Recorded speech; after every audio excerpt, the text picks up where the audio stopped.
Est-ce qu'il t'est déjà arrivé de te mettre en colère lorsque tu es censé pleurer ou de pleurer lorsque tu es censé être en colère? Bref, si tu as eu à ressentir des émotions inadaptées en fonction de la situation, je t'invite à regarder cette vidéo jusqu'à la fin. Ce que tu vis est tout simplement appelé une émotion raquette. Alors, c'est quoi une émotion raquette? Une émotion raquette, c'est une émotion qui vient en substitution de l'émotion mère. C'est une émotion qui vient se substituer à l'émotion que tu devrais normalement ressentir. Pourquoi?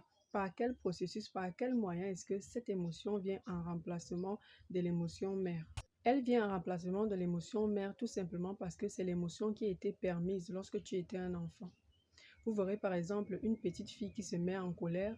Son papa lui dira alors une fille qui se met en colère n'est pas du tout jolie. Alors la petite fille se mettra à pleurer. Ce que son papa fera, c'est quoi? Il va prendre sa petite fille dans ses bras pour pouvoir la calmer.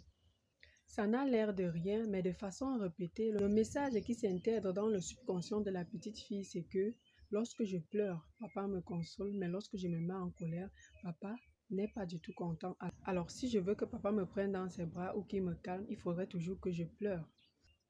À l'inverse, on observera chez le petit garçon qui pleure, son papa lui dire: un homme, ça ne pleure pas. Lorsqu'il se met en colère ou lorsqu'il bagarre, son père dit: oui, c'est ça, tu es un vrai homme. Alors, ça n'a l'air de rien encore une fois de plus, mais de manière répétée, le petit garçon comprend en fait qu'il doit toujours être en colère pour qu'il ait de la valeur aux yeux de son père. Ce qui va se passer, c'est que lorsqu'il voudra souvent pleurer, il se mettra plutôt en colère.